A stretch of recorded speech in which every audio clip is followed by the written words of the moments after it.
Welcome to my first vegetable garden. Today I want to show you how to get the peas that you started in styrofoam cups out into your raised bed or your earth beds. You want to grow peas in cups for about 3 weeks. These have been in longer. They were planted actually on on February 23rd. Today is March 28th, and we've had really 2 weeks of 25 degree nights, and that was just too cold for these. So these peas have sat in these cups longer. Again, you want them to grow in here about 3 weeks, time it, so you get 3 weeks of growth, and then they go into your garden.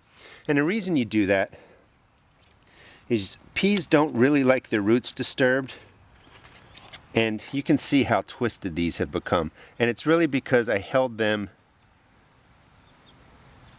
in my greenhouse 2 weeks longer because I just didn't like the weather conditions. But if you gently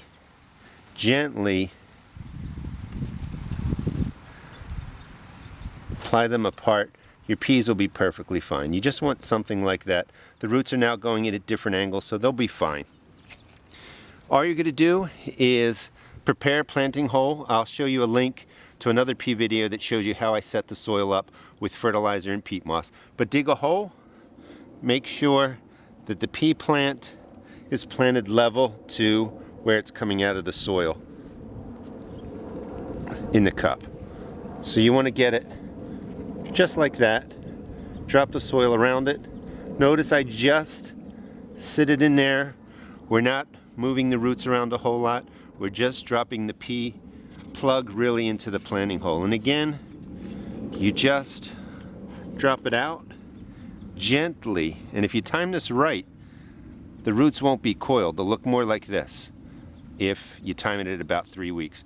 Because we got the extra time in the greenhouse, the roots did get coiled down at the bottom. But gently break it up.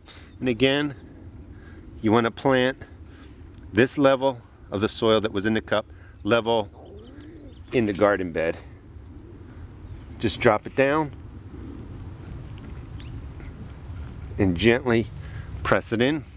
And I'll go ahead and finish this out and show you what it looks like. Here's the finished project.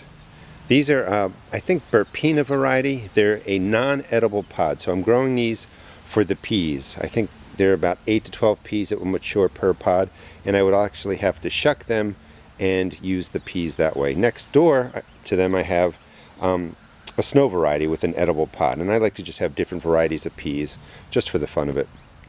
So I've planted all the peas that were in cups into the holes, and you can see the distance is, I don't know, maybe 3 or 4 inches. That's even a little bit far. You can do 2 inches. You don't have to worry about exact measurements when you're planting peas. They really want to grow, and as long as you're taking care of them, they're going to do fine. I have a trellis here for them to grow up. That's another kind of trellis. And I just want to show you some things that I do. I have rabbits, so just by getting a piece of chicken wire like this, laying it across the top, it's nothing fancy, but rabbits are kind of lazy, and they're not going to really want to mess with this to get to the peas. And in here, I don't know if you can see it, but that's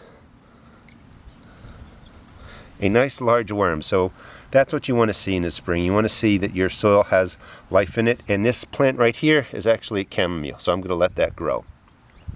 Anyway, this is just one way to start peas. You can start them in cups, and then you just put them into your garden when the temperature is right, and you'll get a jump start on the season. Hope you enjoyed the video. Please check out my blog at www.therestedgarden.blogspot.com, and also check out my other YouTube videos. Thanks.